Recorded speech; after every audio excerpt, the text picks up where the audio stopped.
જો તમે 7 મે સવારે કોઈ ફિલ્મ જોવા માટે જઈ રહ્યા છો તો પહેલા આ ખબર સાંભળી લો કેમ કે અમદાવાદમાં વહેલી સવારે થિયેટર ખાલી મળી શકે છે.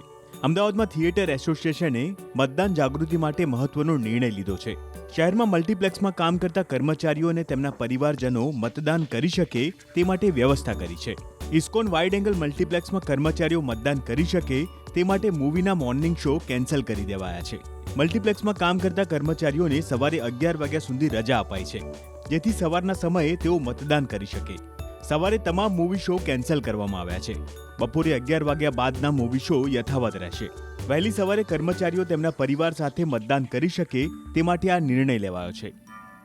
બીજું કે હું એટલું તો આગાહી કરીશ કે ગુજરાતના જેટલા બી મલ્ટીપ્લેક્સ છે એ મલ્ટીપ્લેક્સ માલિકોને એટલું તો ચોક્કસ કહીશ કે ભાઈ તમારા જે બી સ્ટાફ હોય, જે બી આજુબાજુ લોકો હોય એ લોકોને કહેવું કે ભાઈ સવારના ટાઈમે જેટલું બને એટલું વોટિંગ કરી આવે, સ્ટાફ બી કરી આવે, સ્ટાફનું ફેમિલી કરી આવે, એ સિવાય કોઈ મિત્ર સર્કલમાં બાકી હોય તો એ લોકો કરી આવે.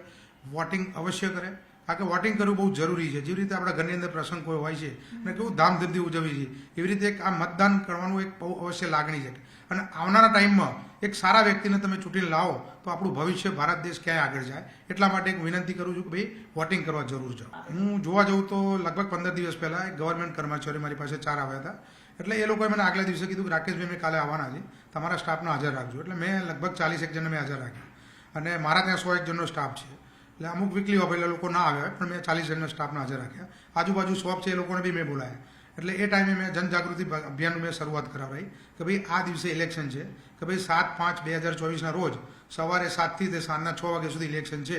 તો આપ જરૂર વોટિંગ કરવા જજો, આપના ફેમિલીને બી વોટિંગ કરવા જજો, આપના મિત્ર સર્કલમાં કહેજો ખાસ વોટ કરી આવે.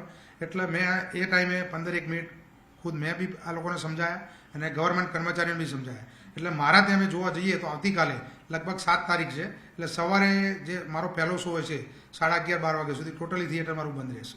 અને બધા સ્ટાફને મેં કહી દીધું કે પહેલાં વોટ કરી આવજો. ગરમીનો સમય છે, લગભગ 43 ડિગ્રી ઉપર ગરમી રહેશે. એટલે સવારમાં વોટિંગ કરી અને જરૂર વોટિંગ કરજો અને ફેમિલીને વોટિંગ કરાવજો અને કાલે જરૂર આવજો વોટિંગ. હા, મારા ત્યાં આજુબાજુ ગામડાના બી છે. એટલે મેં એમને કહ્યું કે ભાઈ તમે રાત્રે એવો તો નીકળી જજો, સવારે કલાક લેટ આવજો, એની કોઈ ચિંતાનું કારણ નથી, પણ વોટ અવશ્ય આપજો. બીજું, મારા ત્યાં રાજસ્થાની કર્મચારીઓ છે.